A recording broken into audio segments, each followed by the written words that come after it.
President Joe Biden has decided to impose tariffs of 100% on electric vehicles, EVs, made in China. This decision follows a broader trend of protectionism in Washington. On May 14, 2024, the White House announced increases in tariffs on various Chinese goods, including semiconductors and solar cells, from 25% to 50%, syringes and needles from 0% to 50%, and lithium-ion batteries from 7.5% to 25%. The most significant increase was on China-made EVs, with tariffs quadrupling from 25% to 100%. Lael Brainerd of the National Economic Council stated that these actions are intended to create a level playing field in industries that are vital to our future. However, the economic consequences for American consumers are considerable. Unlike Donald Trump's broad tariffs, which affected over $350 billion worth of Chinese imports at a 25% rate, Biden's tariffs are more targeted but significantly higher, impacting approximately $18 billion worth of imports. In Europe, where China-made cars face a more modest tariff of 10%, they have captured nearly a quarter of the EV market. In contrast, due to the new ultra-high tariffs, there are few Chinese-made EVs in the U.S., and it is likely to remain that way. The Biden administration's goal is to protect nascent American industries. The government is investing hundreds of billions of dollars to build up domestic EV manufacturing, semiconductors, batteries, and more. This has spurred a boom in factory construction, particularly in the Rust Belt, but it will be several years before these production lines are fully operational. The new tariffs are intended to buy these emerging industries time to develop. Criticism from American businesses has been muted compared to the backlash against Trump's initial tariffs.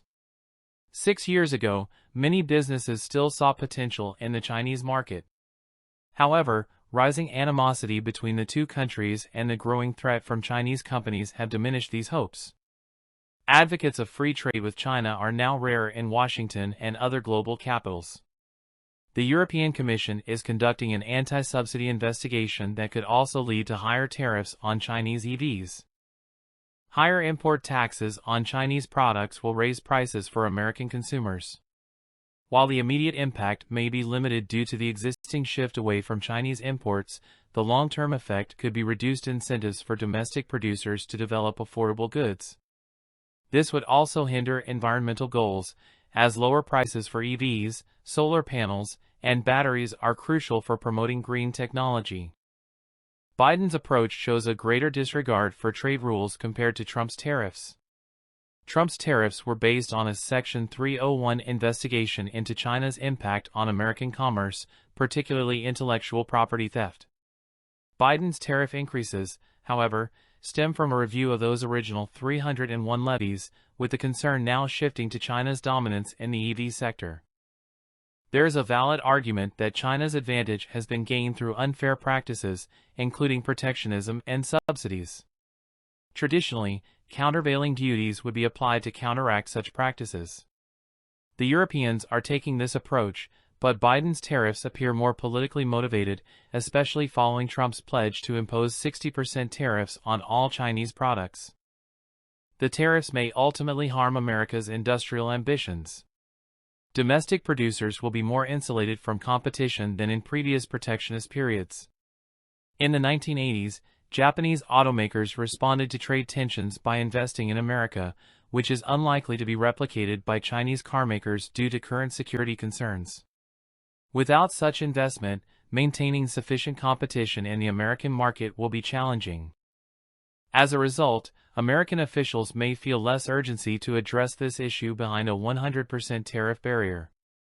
David Ricardo's principle of comparative advantage suggests that open borders benefit residents through lower prices and greater variety while allowing companies to focus on their strengths. By contrast, tariffs protect inefficient firms and harm consumers. America's experience with Japanese car quotas in the 1980s showed that protectionism led to higher prices without improving domestic production quality. Today, American firms fear competition from China's bid Seagull, which costs less than $10,000 in China.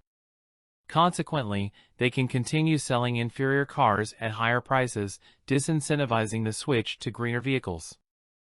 The administration could have justified tariffs through countervailing duties or documented security threats, but chose a more politically expedient path.